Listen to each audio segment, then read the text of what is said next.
talking to Mr. Leong Sze Hian of the People's Voice Party, and thank you so much for joining us today. Thank you. As I mentioned at the end of the interview, Lim Tian, not many people have been willing to come on and be grilled about their policies. Yeah, I think also... Why would anyone not be willing to come on? Well, I think there's so many... It's such a short time and there's competing demands and people are trying to walk the ground. So to be fair Maybe because it's live.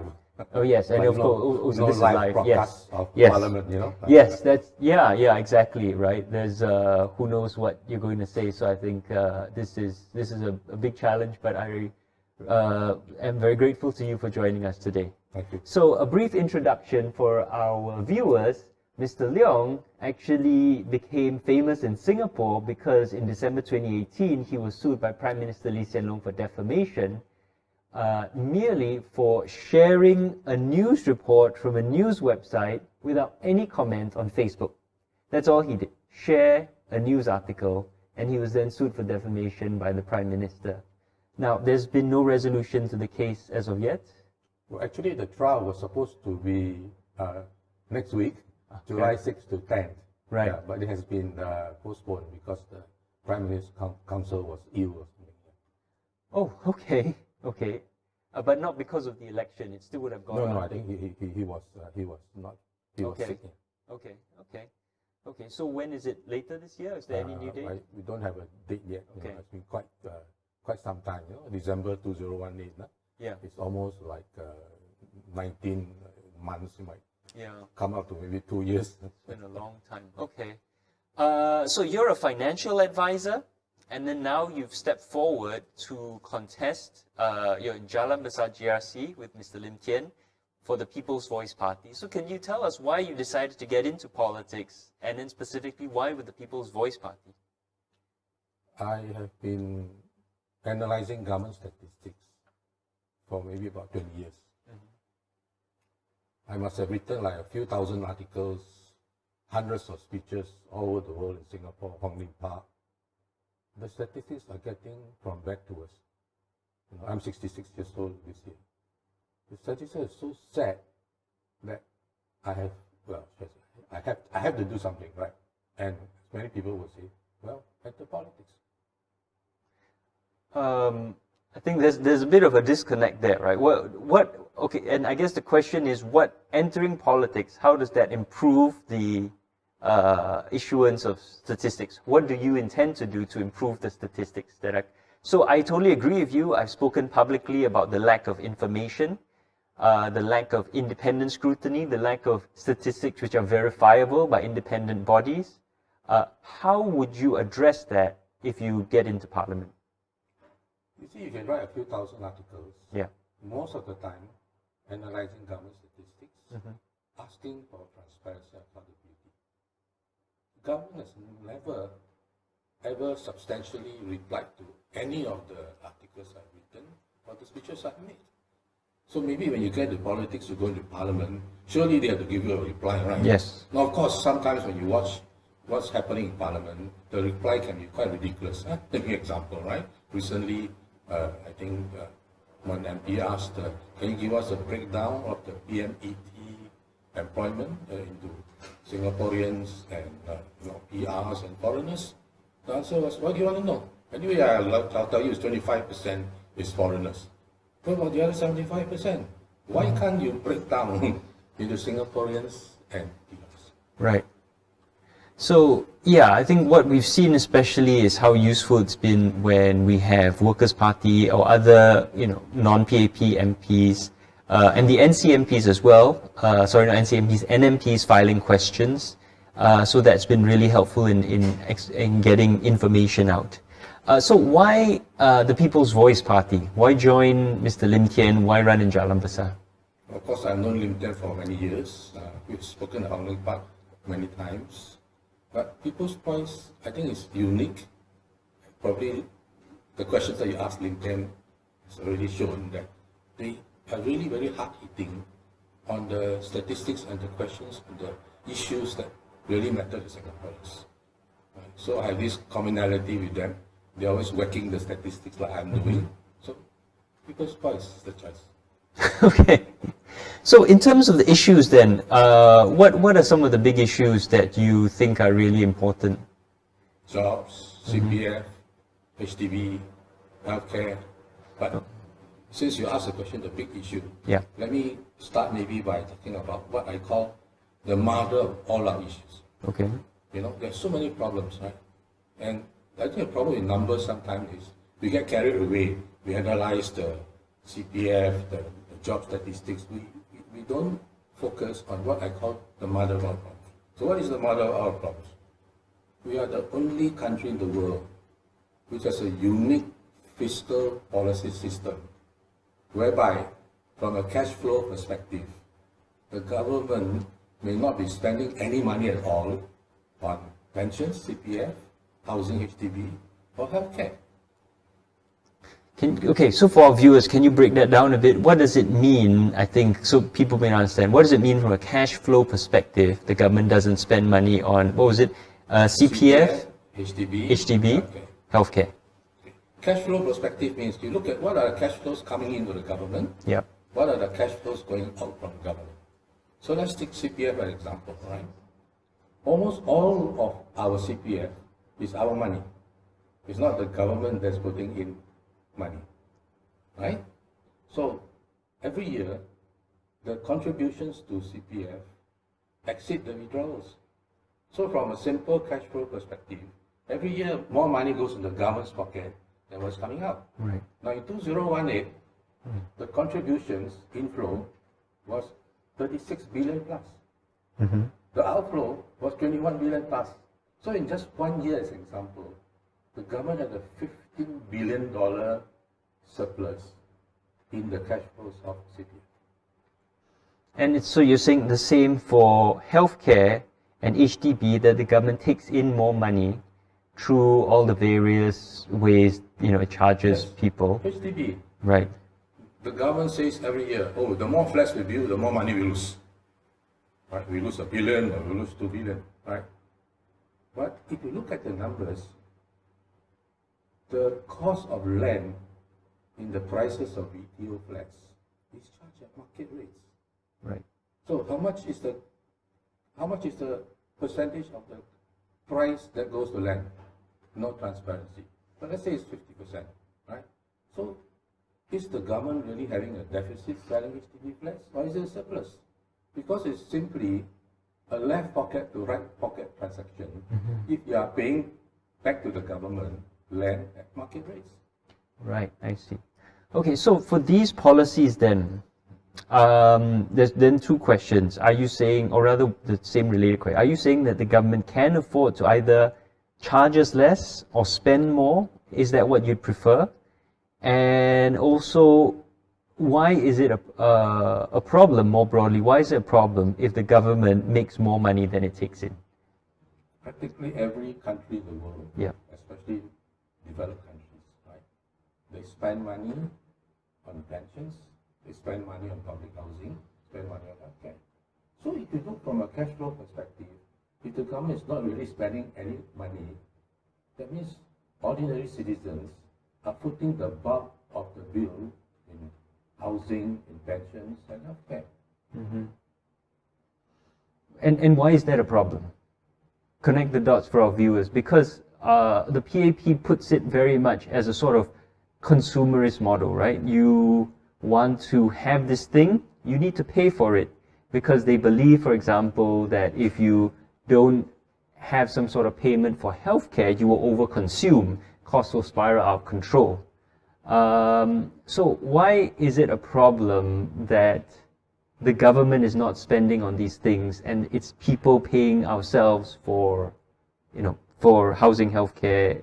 And I guess CPF is not is a bit different in that it's not a commodity. Well, healthcare is not really a commodity, but it's not a product you purchase.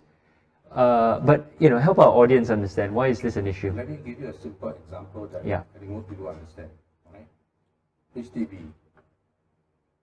If land is not charged at market rates, in the early years of the HDB, they never charged land. Yeah. So actually, they were really losing money on every flat they're selling. And when you charge land at market prices, then the price that Singaporeans are paying maybe double the construction cost. Right. Now, in Singapore situation, at the end of the 99-year lease, your flat becomes worthless. Right. All the CPF and the cash that utilized by HDB flat, goes up in smoke.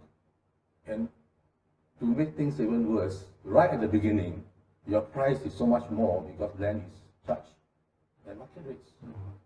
So this is a big problem because for most Singaporeans, HDB may be one of the biggest assets in their life. Right. So but then, okay, so the PAP's response might be something like, well, we are saving the reserves, right? Saving those reserves for a rainy day, like the pandemic. Or they might say, oh, we use that funding to pay for other things that we need, right? It's hard for us to say because there's no transparency in the budget. You just get big line items. We're not very sure where the money goes. I guess my question is, how should these things be priced? How would you and the People's Voice Party want to do things differently, and why? Let's take one example, CPF. Yeah. Almost every country in the world, you make contributions to a pension fund, the government invests the fund, the returns are returned to the people. Now in our case, there's no transparency. We don't know what returns the government are getting. We also don't know exactly what is the interest rate they're paying to Singaporeans because you have different accounts paying different rates. Right. First 60,000, first 30,000, right? We never get transparency or accountability. What is the weighted average rate for CPF that the government is paying every year? Now, if you know the rate, let's say it's 3.5 that they're paying out on all the accounts, if you know the returns the government is getting when they invest on CPF, let's say it's 5, then the difference is 1.5, right? Right. Now, we have 430 billion in CPF now. 1.5% difference between what the government earns as an illustration and what they are paying us, 1.5%, just on 1 year on the 430 billion is about $6.5 billion. So, in a sense, arguably, the people have lost $6.5 billion to the government just 1 year. If you count the last 59 years since CPF started, the difference between the annualized return of our CPF derived by the government versus the interest paid to Singaporeans, what is the amount? Maybe a few $100 billion. So all this money, imagine when you reach 55 or whatever, now you say, oh, I have so little money, right? If the government, like all other countries in the world, typically, they give you the returns that you derive, everybody will arguably be rich. Right. You don't have to worry, 55 instead of, a few tens of thousands, maybe millions in your account. So if you're elected into Parliament, your focus is going to try and bring transparency to all these numbers, to these issues? Yes, because with transparency, yeah, then you can gradually tweak the policies, right? And, it's like turning a lever. If you turn a lever a bit here, gradually, all the other levers will move. Let me give you one example. Let's say HDB. If we have transparency, we know what is the price that goes to land, right? Yeah. We gradually reduce the percentage of the price that is being charged to land. That means gradually the cost of BTO HDB flats will drop. Now when that happens, right, you need to use less of your CPF to pay. You need to use less of your cash to cover that. So it's just one example how when you take a lever gradually, it may slowly but eventually, right, the problem will go away. Right, ripple effects throughout the system. Okay, cool. That seems to make a lot of sense. And I think getting information does seem to be the first important step because there's no clarity, transparency, or accountability. What about jobs? How do you want to address jobs? How does the People's Voice want to address? You mentioned jobs.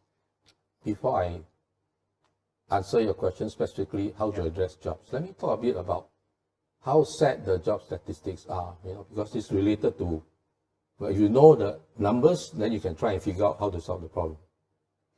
Last year, foreign jobs growth was 163%. What do you mean foreign jobs? Jobs growth last year, for the whole year, the number of jobs growth for foreign workers.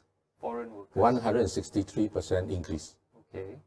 For locals, which is Singaporeans and PRs, and listen to this, the increase was 3%.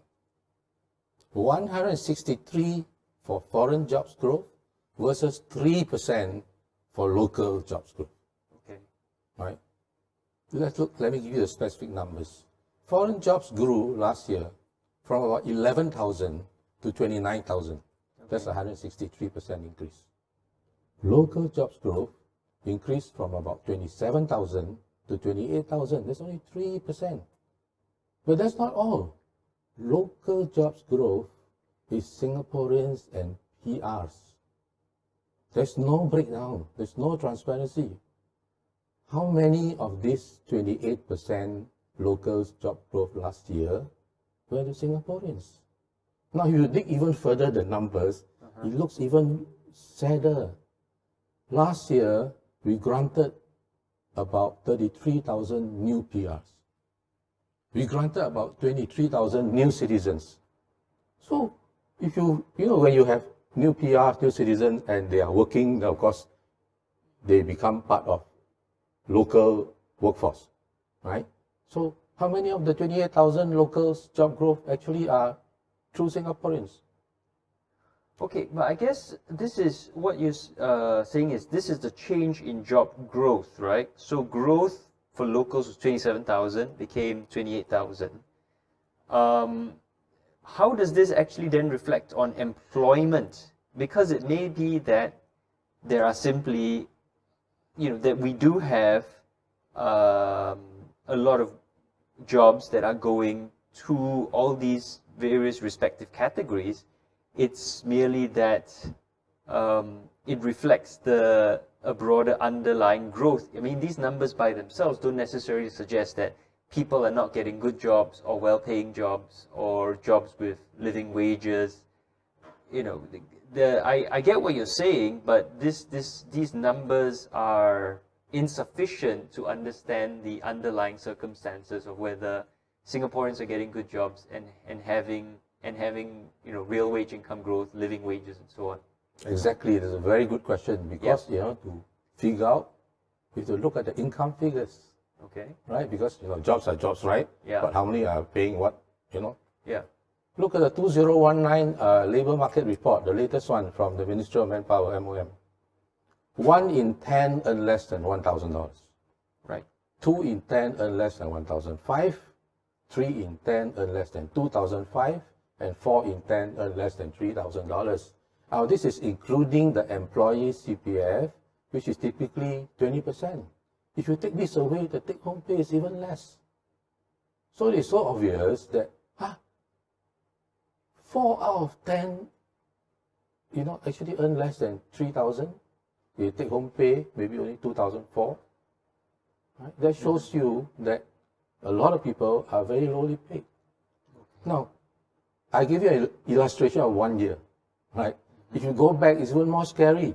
From 2008 to 2008 to 2018, we granted more than 400,000 new PRs and more than 200,000 new citizens. You factor this in to the non-transparent local jobs growth. How many of the jobs actually go to Singaporeans? And so part of your point is we actually don't know because... We don't know, yeah. Right? Why should we not know, right? Yeah. Whether the jobs are going to a Singaporean or a person who is not a Singaporean.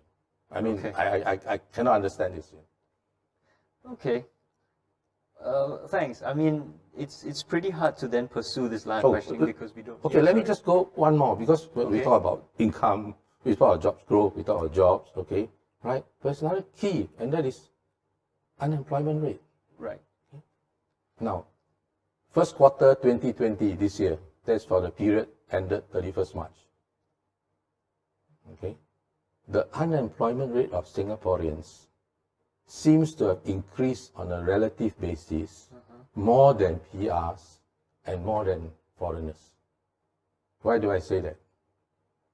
The unemployment rate for Singaporeans increased from 3.3 to 3.5%, which is a 0.2% increase. The resident unemployment rate, which includes PRs and citizens, right, increased from 3.2 to 3.3. That's just a 0.1% increase. The overall rate, which includes foreigners, right, increased from 2.3 to 2.4. So on a relative basis, you can see, hey, citizens increased by 0.2, the overall and the resident increased 0.1. It seems as if the Singaporeans' rate increased relatively more than the PRs and the foreigners. But here's the strange thing. Why is there never ever any disclosure on what is the unemployment rate of PRs? What is the unemployment of foreigners? All we get is citizens, residents, and overall. Right. Why don't we have citizens, PRs, and foreigners? When we have that, then you get a clearer picture.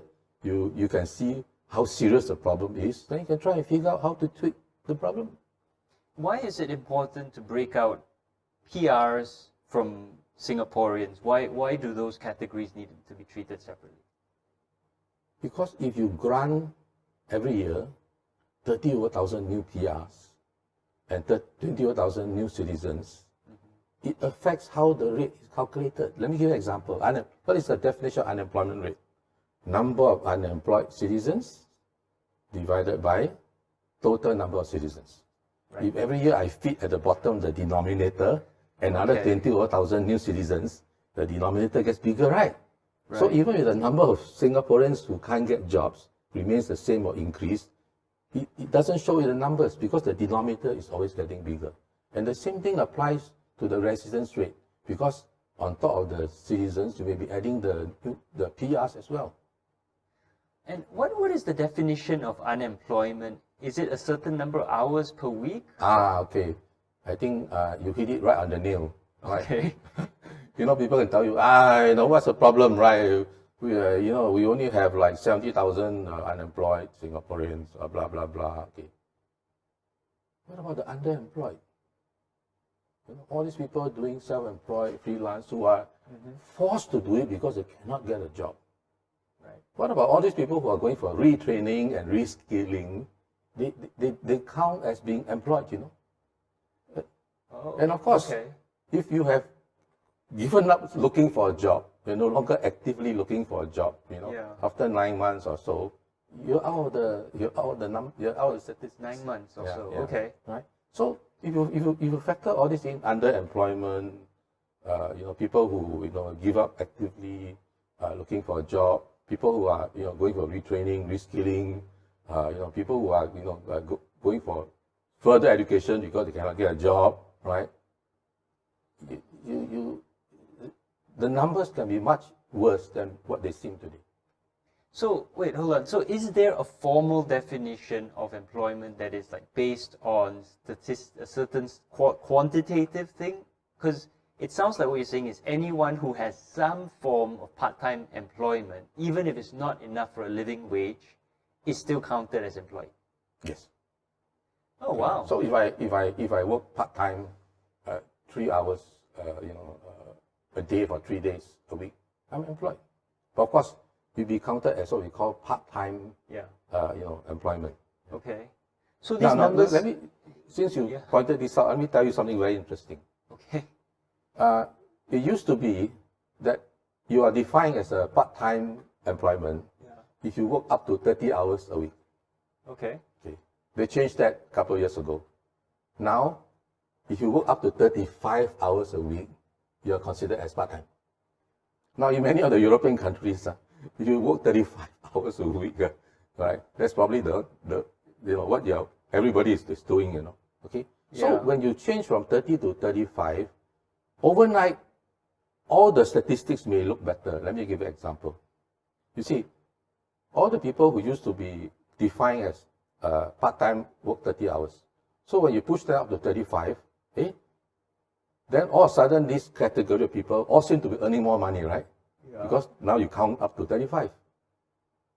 Right. Okay. Now then the people who are full-time, those people who before who were counted as full-time over 30, now don't count as full-time. 35 below count as part-time.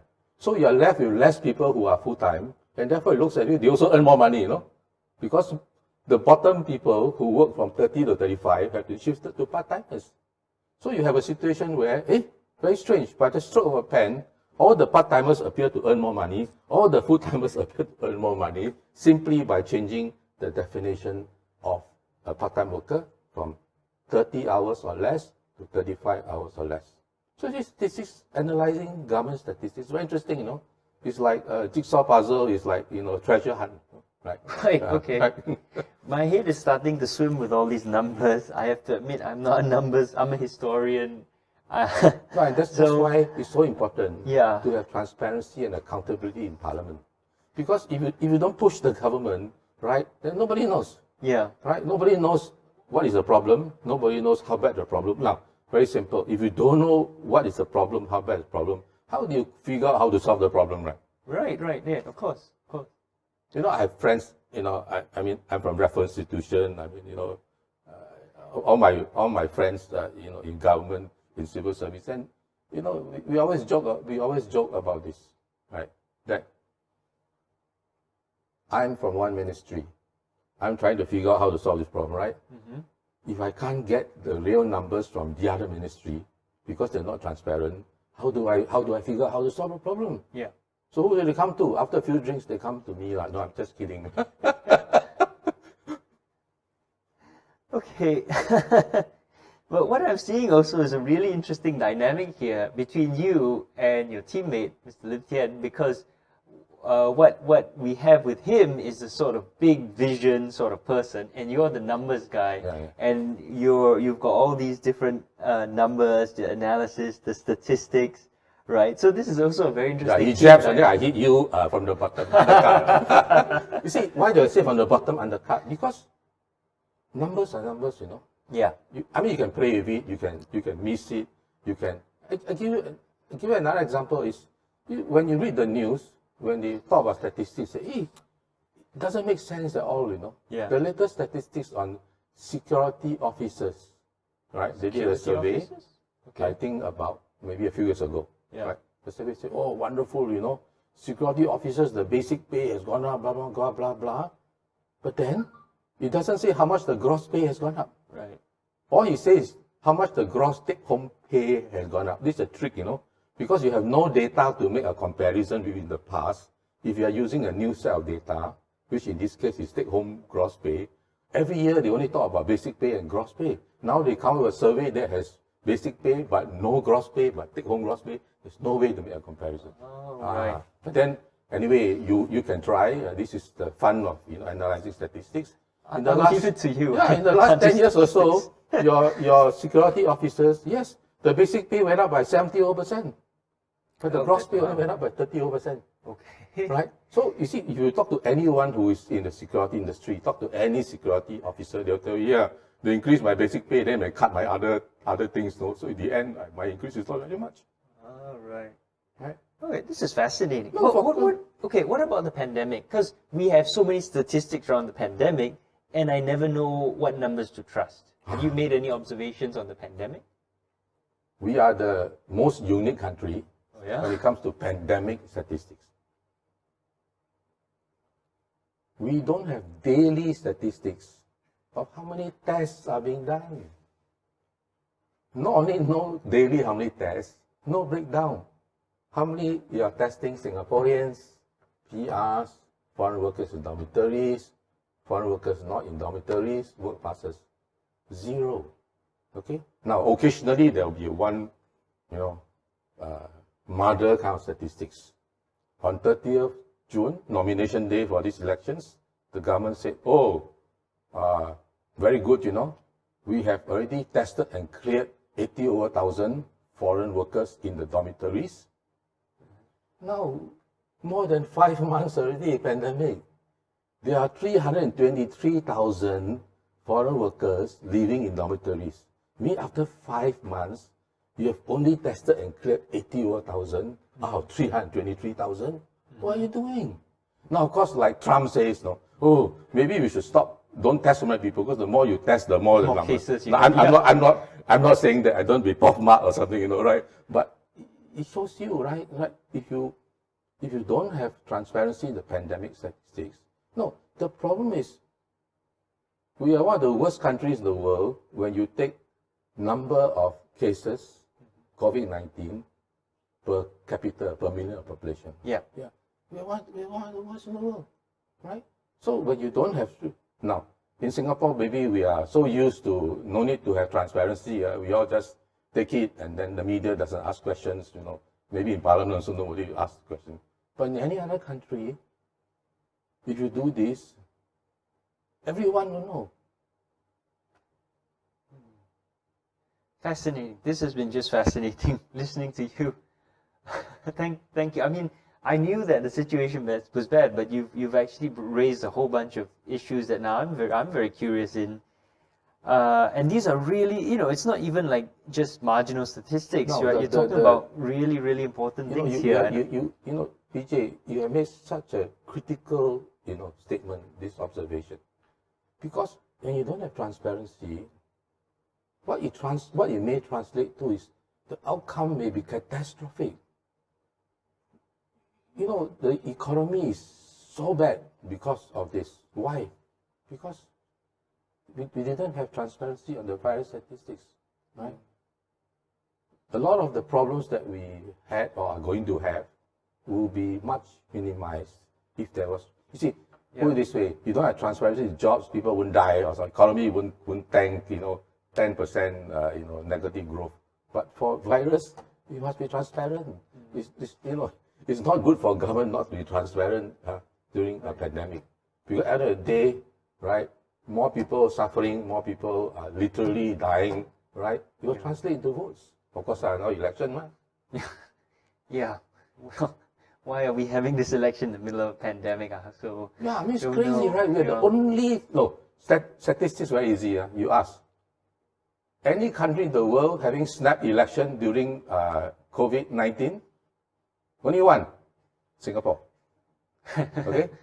How many countries delay the elections during pandemic? Many, many, many. Yes, there's a list on How many have scheduled elections as per original schedule?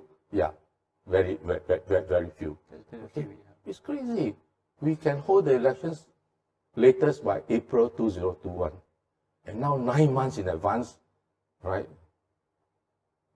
We are literally, arguably playing with the lives of Singaporeans. You look at countries like US, Europe, they open, and all the cases are spiking up, right? So of course, statistically, and this one is very clear, when there's a crisis, you hold election, chances are the incumbent will win because people are afraid. Well, no argument from me there. Let's take some questions from our audience, right? So there's a question here regarding the 3M healthcare. Can you explain why the premiums paid are a lot, but there is very little paid to the people's bill? So I think it's a question of why there's a lot of money coming in, but very low levels of subsidies. Okay, first I think since he talked about premiums, I believe he's referring to MediShield Life, ElderShield, right? Now, if you look at the occasional disclosure of statistics, okay, MediShield Life last reported, I think, estimated surplus excess of premiums to claims was something like over $3 billion. In other words, you know, for the period that they reported, don't know how many years, right? The amount of claims paid versus the amount of premiums collected, there was an excess of over $3 billion. Now, if you look at ElderShield, basically, you get the same. Statistically, we have, well, in a sense, you want to use the word profitable, we're the most profitable national health insurance schemes in the world. Because not only from a cash flow perspective, the inflows far exceed the outflows every year. You look at the claims versus premiums, huge difference. But the mother of problem for healthcare is not just the premiums for the national health schemes. It is the total amount of healthcare spending. If you track the total inflows versus the outflows, it looks as if government also may not be spending any money on healthcare. Where can you find a government in the world that doesn't spend money on healthcare? Okay, Here are the numbers, a bit complicated, but I'll try to make it simple, right? MediSave contributions a year, which is inflow, more than $10 billion. Interest on all the MediSave accounts, which is 100 over billion, right? 4% plus on that is 4 over billion a year. So you take 10 plus billion contribution plus 4 plus billion interest from MediSave account, you have about 15 billion. This is the inflows to the system. Okay. Let's look at the outflows. Government healthcare spending, about 10 billion. Total withdrawals for medical expenses and premiums, about 4 billion. So it looks as if the inflows are more than the outflows. And this can go back year after year for decades, you know. It seems about this. I mean, you said 15 billion for the inflows, 14 billion for the outflows. Now, So, a billion is a course, lot of money. No, so even, okay, yeah, a billion is a lot of money. Yeah. So where can you find a healthcare system where, well, I don't want to say government makes money from healthcare, you know, right? Yeah. But if the inflows exceed the outflows, then isn't it making money? So where You're does not that spending money money go, or you're making though? money. This is why I understand. Does the government just put that in the reserves? Do they spend it on, I don't know, defense or education? Where does that money go? Theoretically, Yeah. okay, your excess of CPF returns versus interest paid to you, right? And all these inflows to the government, right? The government can use it to invest, government can use it for other things, right? But of course, this is CPF. The excess most probably will be used for investment. Okay. But of course, again, the problem is we don't know. Don't know, Yeah. We don't know. Okay, We don't know. Yeah, this is very frustrating. All this lack of transparency. You know, let me put it this way. We have a very unique system, you know. Only fiscal policy, cash flow perspective, don't spend money. Right. Now, a lot of people have asked, I think you also asked earlier, you know, right, in the interviews. Like Lee Kuan Yew said, what's wrong with making money? Right? Why is Singapore so successful? Well, one big reason is we have a unique fiscal policy system. If you make money, if you take cash flows exceeding outflows as making money, then if you make money on healthcare, you make money on public housing, make money on pensions, this excess, the government can do wonders with it, right?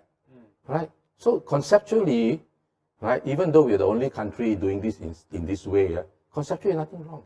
Because what's wrong with government making money so that it can use it for the national good for everybody else, right? Motherhood argument. Here's the problem. Transparency ultimately. You need to know how much money you're making. Let's take the Europeans as an illustration. Every country is in a deficit, right? Maybe they should follow the Singapore system. Now, if there's political will in Europe where they say, hey, all the citizens of Europe, can you give me 0.5% of the pension return? Then I use it, then all the deficit will go away. Right? Conceptually, there's nothing wrong. But without transparency and accountability, a great deal can go wrong. You can be looking at a few $100 billion that Singaporeans have lost from the difference in the CPF returns and the interest paid to us. So each person could lose $1 million if you take the difference, compound it when you start work until you die, you know. Now, the I'm sorry if I get, you know, a bit. You're very passionate about this. You know, it's impressive. It's crazy, you know, numbers crazy, okay? Yeah. You know, when they tell you, okay, I pay you 2.5% on your account. But this happens to be the lowest real rate of return of all pensions funds in the world since 1999. Okay? So you're getting a very miserable return, right? They say, okay, all right, special account, I'll give you 4%. First 60,000, I'll give you extra 1%. First 1% of the 30,000 for 55, give you extra 1%. Altogether, how much 1 year? Nobody tells you. But here's the problem. I can give you a bit more interest while you're alive. But under CPF Life, when a person dies early, all the accumulated interest from age 65 is eaten up by the CPF pool. So this is like interest that's accumulated and gone, you know. So simple illustration. What's the point of giving me a bit more interest when I'm alive and younger? Then when I die, you take all my accumulated interest from age 65. Because the way the CPF life schemes works, when a person dies, right, any accumulated interest, okay, that has not been given back to you will be eaten up by the fund. Right. Wow. Okay. We're almost out of time. Let's take another question, Mr. Leong Sze. Coming back to the pandemic, right? You talked about breakdown of Singaporeans, PRs, dormitory, low-wage migrant workers, non-dormitory. As far how does the breakdown of individuals? Why is that useful? Can you explain that? If you don't know how many Singaporeans are testing, Yeah. right? How do you know whether how many Singaporeans are actually positive makes any sense or not? You see, if most of the tests are to foreign workers, then obviously most of the positive will be foreign workers, right? Yeah. So it's very, no, I Okay. think this, I'm sorry, Mr. Leong Sze, I'm not trying to make fun of you, but I think only Singaporeans ask some question, You can go to Parliament and say, why do you need transparency? Why do you want to break down of Singapore and PR for jobs? Right? You shouldn't be asking this question. Right? We are the laughing stock of the whole world now. Singaporeans cannot fly anywhere, Yeah, well, right? I know that. Okay. Because there's no breakdown. Yeah. Oh, okay, I see what you're saying. So, I mean, inherently we agree that having more information, especially about a public health crisis, helps us then address the crisis. That's what you're fundamentally saying. Because the outcome to our economy is catastrophic. Yeah. When the people in the world don't trust you, you have a big problem. Right? I mean, it's okay to, I'm not saying it's okay to hide the job statistics, but cannot hide pandemic statistics. It's bad for everybody. Right. I got you. So breaking down all these things, and even like, for example, even Singaporeans, you could break down by age, group, by gender, by location, by class and income or whatever. And that also helps you understand how the pandemic is affecting us, and then allows us to better treat the pandemic. And that then, as you mentioned, has ripple effects. You turn the levers, because then that means that there's, we address it, we address it faster, we solve it faster, there's greater confidence. And then other countries have confidence in us and let us travel there and reopen business and let, jobs flow again and business travel. Okay. PJ, you make such wonderful observations. No, we are very good at breaking down into everything, but not disclosing the overall, the important thing. I'll give you one example. We talk about unemployment rate, right? Okay. Every once in a while, you look at the statistics, how come the unemployment rate for cleaners, right? It's always like the second highest among all the different categories. Doesn't make sense, right? If these are jobs that Singaporeans don't want to work, then how can you have cleaners having a very high unemployment rate relative to other categories? The answer is simple, right? When a cleaner loses the job, they have a problem finding another cleaner's job, because the playing field is not level. It's gone to the foreigner, right? The problem with all the labor policy of the government, they say, we put Singaporeans first, but all the policies make it such that the playing field is not level, right? I mean, look at your National Jobs Bank. No disclosure how many of the jobs actually go to Singaporeans. I can say, you must put there for 2 weeks, then get employ a foreigner. But at the end of the day, if you don't tell me how many actually go to Singaporeans, this is total nonsense. This has been a common theme of the different people we've interviewed, that there is, especially the jobs bank thing has been brought up. I was volunteering to do financial counseling for 15 years, right? For 10 years, every Tuesday morning we were doing it for bankrupts at the official signing, for example. So you can hear all these stories, right? The playing field is so unlevel, you use the word for Singapore. Put it this way, foreigners no need to pay employer CPF, save 17%, okay? Female work permit, cannot get pregnant, no 4 months maternity leave. Male don't have up to 40 days of reservist. But you know what's the biggest problem? Why employers max out and employ the most foreigners they are allowed to? Can you guess? It's not the saving in the CPF. It's not the maternity leave, not the reservist. Salary? No. It's turnover. Turnover. Because a foreign worker is typically on a 2-year contract. You can torture the guy, break all the rules, he cannot run to another employer, and therefore, the employer solves his biggest problem. No turnover. If he employs a Singaporean, the Singaporean can walk off if he's not happy. He can go to MON and complain if he's not happy. Right? The foreign worker, no turnover problem. You start with for 2 years, no matter how whatever, hours you make him work, whatever conditions you give to him, right? How bad the lodging is, how bad the food is, doesn't matter because he has no choice. He cannot run to another employer, right? On top of which he may have paid like $8,000 to his agent back home, in order to come here, right? He's got to earn enough to pay that back.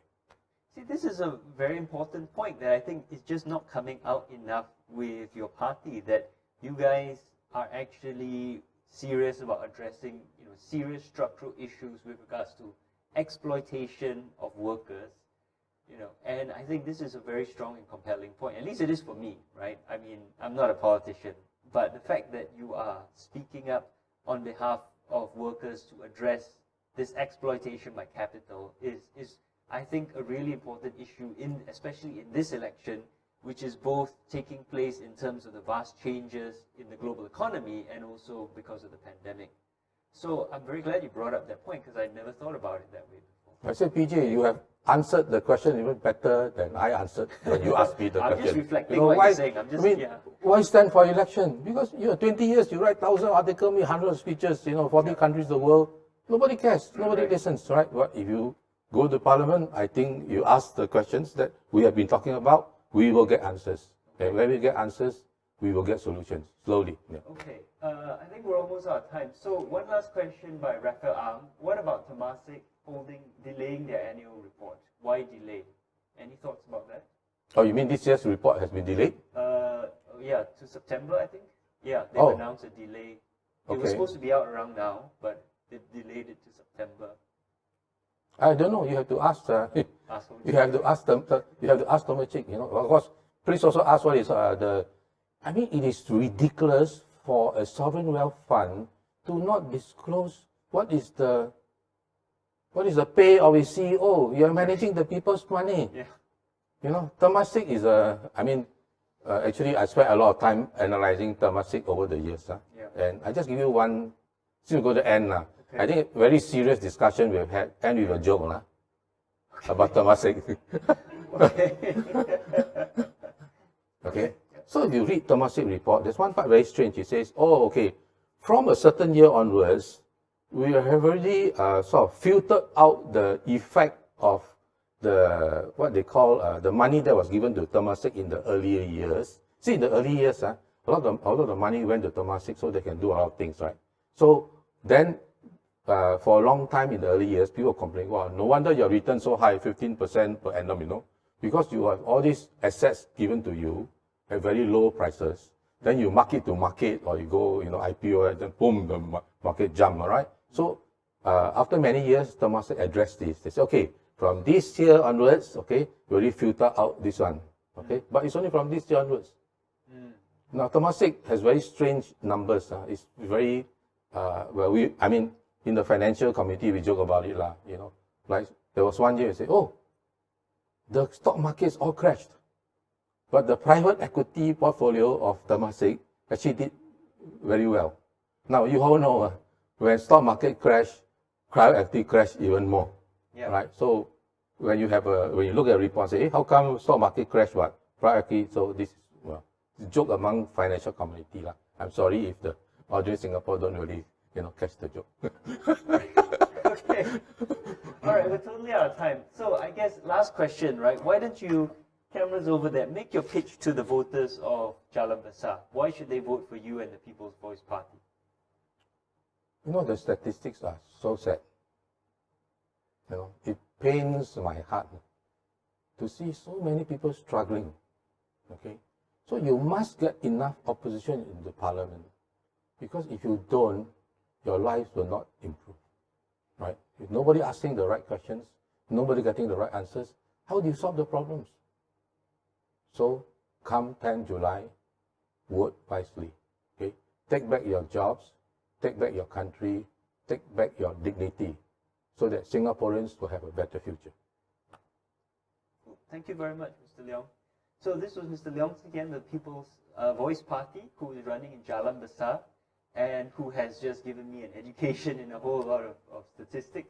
So thank you very much for coming PJ. Here and showing off this incredible breadth of knowledge. And I really do hope you will be able to. I just want to tell you, this incredible breadth of knowledge. I have no formal education, training, or experience in statistics. Okay? Yeah.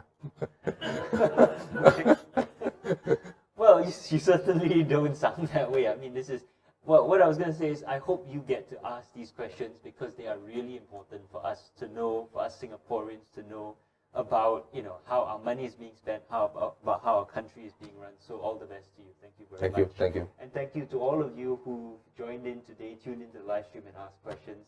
So I think this really is the last live stream for today. We'll be back tomorrow. So see you then. Thank you.